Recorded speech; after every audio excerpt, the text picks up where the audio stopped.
ایک حدیث پاک ہے جس کا مفہوم یہ ہے کہ رمضان شریف کا چاند جیسے ہی نظر آتا ہے ویسے ہی شیطان جو ہے قید کر دیے جاتے ہیں، سارے شیطانوں کو بند کر دیا جاتا ہے۔ اب یہ حدیث پاک سننے کے بعد میں بہت سے لوگوں کے من میں یہ سوال پیدا ہوتا ہے کہ جب شیطان بند ہو جاتے ہیں تو پھر رمضان میں جو لوگ بڑے بڑے گناہ کرتے ہیں یہ گناہ کون کرواتا ہے؟ تو دوستو یہ جاننے کے لیے آئیے ہم مفتی سلمان ازہری صاحب کا یہ بیان سنتے ہیں۔ اس بیان میں آپ نے بتایا ہے اس مبارک مہینے میں ہم سے گناہ کون کرواتا ہے، تو آئیے اس بیان کو سنتے ہیں۔ ایک سوال میں آپ سے پوچھتا ہوں، آج رمضان میں یہ بہت ضروری ہے کیونکہ رمضان ہونے کے بعد بھی سب کو پتا ہے کہ چاند دکھتے ہی اللہ شیطانوں کو قید کر لیتا ہے، یہ سب کو پتا ہے۔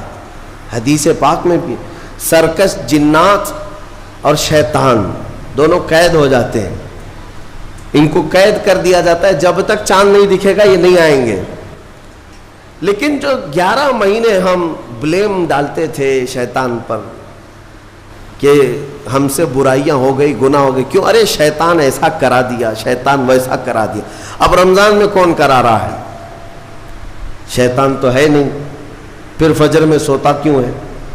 بغیر نماز پڑھے ٹانگ پھیلائے ویسی نماز قضا کر رہے، کون سا شیطان تمہیں سلایا؟ ابھی تو شیطان ہے نہیں۔ ابھی بھی بہت سارے لوگ چوری کا کھانا نہیں چھوڑتے، بہت سارے لوگ جھوٹ، دغا، غیبت یہ رمضان میں بھی نہیں چھوڑتے ہیں۔ تو یہ ان کو کون سا شیطان کروا رہا ہے؟ کون سا شیطان یہ برائیاں کرواتا ہے؟ اس کے جواب کے لیے ایک چیز سمجھنا ضروری ہے۔ یہ بات تو مشہور ہے کہ ساری برائیاں شیطان کرواتا ہے، ابلیس کرواتا ہے نا؟ لیکن آپ کو وہ واقعہ معلوم ہے جب آدم علیہ السلام کو اللہ تعالیٰ نے پیدا کیا اور سارے فرشتوں سے کہا کہ سجدہ کرو، کل ہی کی تفسیر میں نے عرض کیا، اس میں ابلیس بھی تھا۔ ابلیس بھی اس وقت بہکا ہوا نہیں تھا، گمراہ نہیں تھا، وہ اچھا تھا۔ ابلیس تو بہت عبادت کرنے والا تھا اللہ تعالیٰ کی، تو اس نے اللہ کے حکم کو ٹال کر آدم کو سجدہ نہیں کیا، غرور میں کھڑا رہا، نافرمانی کیا۔ تو اب میں یہ سوال کرتا ہوں کہ ہر ایک کو گمراہ کرنے والا شیطان ہے، تو شیطان کو کس نے گمراہ کیا تھا؟ اس کو کس نے روکا سجدہ مت کرنا آدم کو؟ کوئی ہے بہکانے والا؟ ارے وہ تو پہلا ابلیس ہے، اس سے پہلے تو کوئی ابلیس تھا ہی نہیں، اس سے پہلے تو کوئی شیطان تھا ہی نہیں۔ شیطان کو کس نے روکا کہ تو بڑا ہے، تو بلند ذات والا ہے، آدم مٹی سے بنا ہے؟ یہ خیال کس نے ڈالا؟ کون سا شیطان تھا اس سے پہلے؟ یہی بات سمجھنے کی ہے۔ محدثین نے مفسرین نے فرمایا ابلیس کو جس چیز نے سجدہ کرنے سے روکا وہ نفس امارہ ہے، وہ نفس ہے جو آج بھی تمہارے ساتھ ہے۔ ہاں شیطان تو قید ہو جاتا ہے رمضان کے شروع ہوتے ہی، لیکن نفس تو ساتھ میں رہتا ہے۔ اب پتہ چلا کہ رمضان میں جو کچھ بھی غلطیاں یا کوتاہیاں یا گناہ کچھ لوگوں سے سرزد ہوتے ہیں تو یہ نفس کے پجاری ہیں، نفس ان کے ساتھ ہے، یہ نفس کی غلامی میں آ گئے اور نفس کے شکار ہو گئے۔ اسی لیے قرآن میں اللہ تعالیٰ نے اپنے رسول سے بھی یہ فرمایا اَرَأَيْتَ مَنِ اتَّخَذَ إِلَٰهَهُ هَوَاهُ أَفَأَنْتَ تَكُونُ عَلَيْهِ وَكِيلًا۔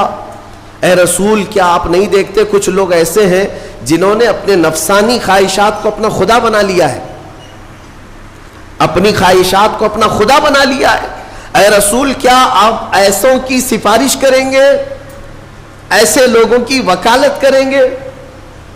یعنی رب تبارک و تعالیٰ نے فرمایا کچھ لوگ وہ ہیں جو اپنی خواہشات کی پوجا میں ہیں۔ کیا مطلب خواہشات کی پوجا؟ کیا مطلب ہے اپنے خواہشات کے پیچھے چلنا؟ مطلب یہی ہے کہ جو دل میں آیا اس بندے نے یہ سوچ لیا اسے کرنا ہی ہے مجھے، یہ خواہشات کے پیچھے چل رہا ہے۔ ہاں تمہیں آرام کی فکر ہوئی، تم نے خدا کے فرمان کو ٹال دیا لیکن اپنی نفس کی سن لیا۔ اللہ تبارک و تعالیٰ کا حکم کچھ اور ہے لیکن تمہاری طبیعت کچھ اور چاہ رہی ہے۔ رب تبارک و تعالیٰ کا حکم تھا صبح صبح تمہیں اپنے گھر بلا رہا تھا، لیکن تم نے اس کی نہیں سنی، اپنے من کی سنی، اپنے نفس کی. تو یہی تو ہوا نفس کی پوجا، یہی ہے نفس کی عبادت، نفس کی پرستش، جس کو قرآن میں کہا گیا ہے کہ کچھ لوگ ایسے ہیں جنہوں نے اپنی خواہشات کو خدا بنا لیا.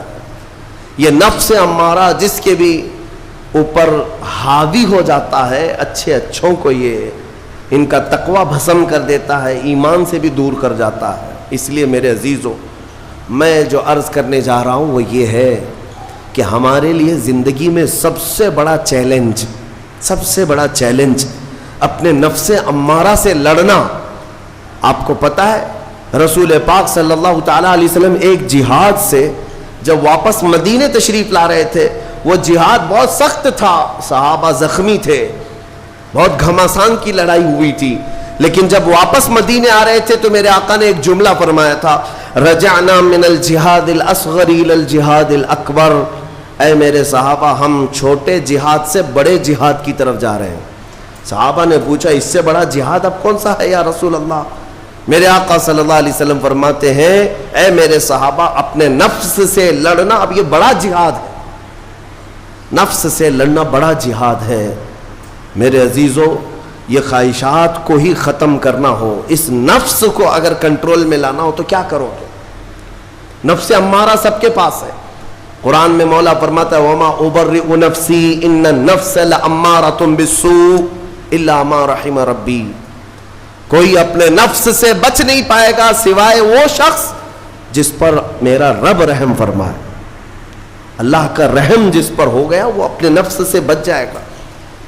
میں آپ کو ایک دعا بتاتا ہوں. حضور پاک صلی اللہ علیہ وسلم اگر دعا کرتے تھے تو اس سے آپ کو اندازہ ہو جائے گا کہ یہ کتنی امپورٹنٹ چیز میں آپ کے سامنے کہہ جا رہا ہوں. کون سی؟ حضور جب دعا کرتے تھے تو یوں کہتے تھے اللہ کی بارگاہ میں، اللہم لا تکلنی الی نفسی طرفۃ عین. اے اللہ تو مجھے میرے نفس کے حوالے ایک منٹ کے لیے بھی مت دینا، تو اپنی حفاظت میں رکھ. حضور جب یہ دعا کرتے تھے کہ مجھے میرے نفس کے حوالے ایک منٹ کے لیے، طرفۃ عین کہتے ہیں پلک جھپکنے کے برابر، اتنے ٹائم کے لیے بھی اے اللہ تو مجھے میرے نفس کے حوالے مت کرنا، تو اپنی حفاظت میں رکھ. سید الانبیاء جب یہ دعا کرتے ہیں تو اندازہ کرو اے مومنو، نفس کی تباہ کاریاں کیا کیا ہیں. یہ کتنوں کو ہلاک کر دیتا ہے، کتنوں کا عمل ضائع کرتا ہے، کتنوں کا ایمان ختم کرتا ہے. اب میں جو بات کہہ رہا ہوں وہ یہ توجہ سے سنو. یہ نفس امارہ جس نے شیطان کو بھی گمراہ کیا، شیطان کو بھی بہکا دیا، یہ نفس